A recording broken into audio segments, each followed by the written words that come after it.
I am FXDLS Brooklyn, a rider whose path has been forged within the sport touring world for the last decade, traditionally taking bikes that were not designed for touring and proving the naysayers wrong again and again and again.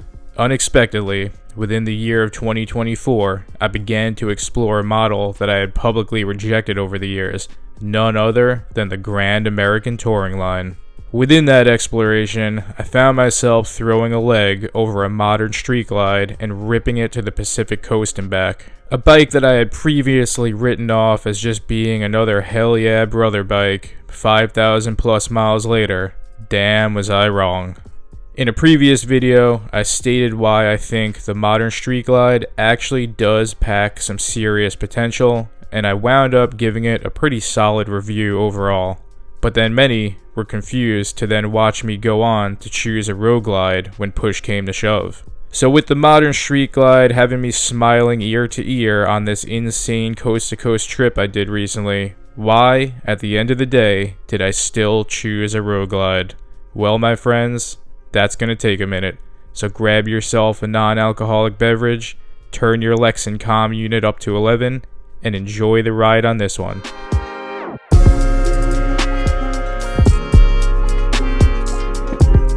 So going back now, way back, within the Harley-Davidson touring community, there is a topic that stands to be as divisive today as it was decades back at this point. This had always come down to one pivotal fork in the road, one essential question for those who are after the optimal Harley-Davidson touring experience: the Batwing versus the Shark Nose.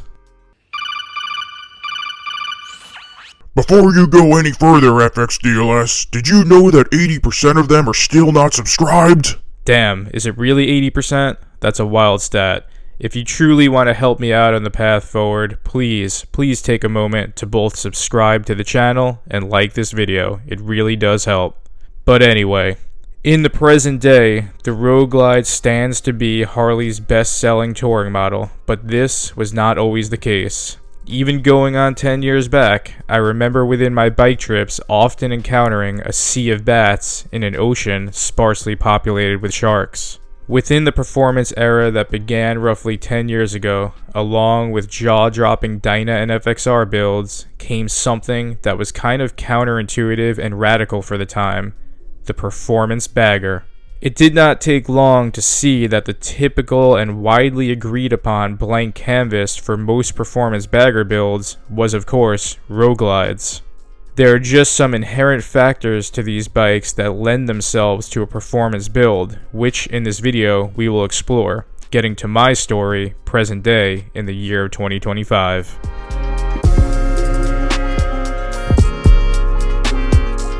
So if you followed my builds over the years, then you've watched my style truly evolve. For my riding style, I need bikes that can first and foremost maneuver as well as outride the New York City chaos, but still maintaining enough wind protection to lay down the heavy mile days on the bike trips. In the beginning, I typically ran fork-mounted fairings such as quarter fairings and T-Sport fairings. But going on 5+ years back now, way before the inception of the Lowrider ST, I found my way to the true glory for anyone existing in the sport touring world, which is of course a frame-mounted fairing. In my case, this was retrofitting an FXRT fairing onto my Dyna. Having a frame-mounted fairing did exactly what I needed it to do, which was making the bike way easier to maneuver in tight situations, while also being way more aerodynamically efficient in comparison to what I ran before. With this type of fairing, there would never be any sort of buffeting at high speeds, and I would never have to deal with any sort of drag or weight while moving the bars. I saw so much potential in the fixed fairing life that when Harley-Davidson finally validated this riding style back in 2022 with the Lowrider ST, I knew I had to have one of these for my own garage. So yeah, given my history with exploring the potential of this fairing, it should not be surprising that when it came down to the bagger life, my path was already predetermined.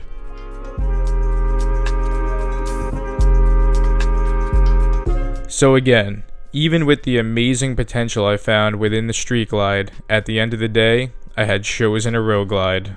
I mentioned in the previous chapter that the design of the Road Glide was more closely tied to my DNA within the sport touring world, but even without that, there are reasons why I do believe the Road Glide has become the tried and true choice for anyone within the performance bagger world. Putting down the heavy touring miles on both of these bikes, these two fairings are like night and day. Of course, the Street Glide will take you effortlessly through 800 plus mile days, but however, the Road Glide is going to do that much better, and that just comes down to a more aerodynamic and wind protective design. For the same reason with my Dyna, I don't like the feeling of having my bars having any additional weight or drag to them. While I enjoyed that the Batwing fairing felt closer to me and more minimal in regards to my field of view, I would trade that any day for the freeing feeling to have my bars unweighted down by anything. Speaking of bars, you know I'm a tried and true Dyna bro, so anything I ride is literally gonna have T-bars on it. Harley Davidson, having their finger on the pulse, designed the modern Road Glide to make upgrading your bars easier than ever. But however, for the Street Glide, this is simply not the case, and will take some serious innovation to get T-bars to work with this bike seamlessly. I mean, how are you going to be able to open that dash tray with those bars blocking the way? Come on, man. Finally, just aesthetically, I like the styling of the Road Glide more given that it just has a larger presence on the road. There's of course other reasons too, such as the lighting and those two spacious glove compartments that are incredibly useful for me for long days on the road. Finally, the truest validation of why I made this choice is the arena for the pinnacle of motorcycle performance, aka the track. What do all these bikes have in common? Yeah, that's right. They're all either Road Glides or bikes with frame-mounted fairings. If this doesn't put the nail in the coffin in regards to which bike offers the most inherent performance capabilities, I don't know what will.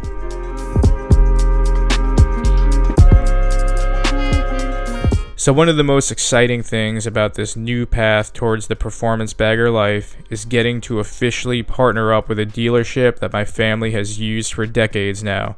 None other than the Nassau County Harley Davidson. I mean, take Corey here. I want the person building my bikes to ride a bike that looks like this with heavy ties to the hardcore scene. That's Nassau County Harley Davidson, a dealership where the bikes and the work speak for itself. So if you're local, make your way on down. Speaking of which, Larry is someone who growing up lived and breathed these bikes, and he's truly a walking encyclopedia when it comes to this stuff. You've heard my opinion, so let's hear what he has to say when it comes down to the Road Glide versus the Street Glide. Hey, this is Larry from Harley Davidson of Nassau County again, and we're going to talk today about the differences between a Harley Davidson Road Glide and a Harley Davidson Street Glide. Two very impressive bikes. Either one is a great choice, but some people love the Road Glide, which is what we're looking at right now. Some people love the Street Glide. Let me tell you some of the differences. First off, the Road Glide was designed for aerodynamics. It gives you an incredible look, but it also gives you function. So the aerodynamics of this play an important role in what makes a Road Glide so great. What happens is, as this bike is going through the wind, down forces are pushing on the fairing, which is mounted to the chassis of the bike, which gives you slightly more even distribution on the suspension. That gives you a lot of great performance, and it's something that I know that all riders would like. Then we're going to show you a Street Glide. Let's come do that. A Street Glide, different than the Road Glide, has its fairing mounted to the front fork. That's going to give you a different ride. Same issues, aerodynamics, down forces pushing on the fairing, pushing on the suspension of the bike. But in this case, the fairing is mounted to the fork, so it's putting pressure more on the front end and more on the fork. Would the average rider notice it? Probably not. It really comes down to two great motorcycles and the look that you're going for. Both bikes perform incredibly well. I like the look of the Street Glide. Next person might like the look of the Road Glide. They're both equally good, and it's very hard to choose one from the other, but ultimately, you have to decide. Whichever is the choice for you, come to Harley Davidson in Nassau County, and we'll help you find the bike that you love. So yeah, just to be clear, when it comes down to these two bikes, I clearly have my preference. But what I've also shown is that each of these different bikes individually checks off their own boxes. And that, my friends, is where Von Gasfalt comes in. And I'm excited to watch him, through sheer innovation and will, create a beast that will give those sharks out there some much needed competition. There are, of course, drawbacks to going the Road Glide route. For one, the fairing is just way more of a presence in your field of vision as opposed to the Street Glide. And at the end of the day, better performance doesn't always mean better experience. So it really just comes down to what you're going to have more fun on and what's going to work better for you. And that's really it for this one. For those who make miles and not excuses, we do have some new merch available. And whether you're about that shark nose life or that Batwing life, maintain a positive mental attitude and outride your demons. On that, FXDLS Brooklyn is out.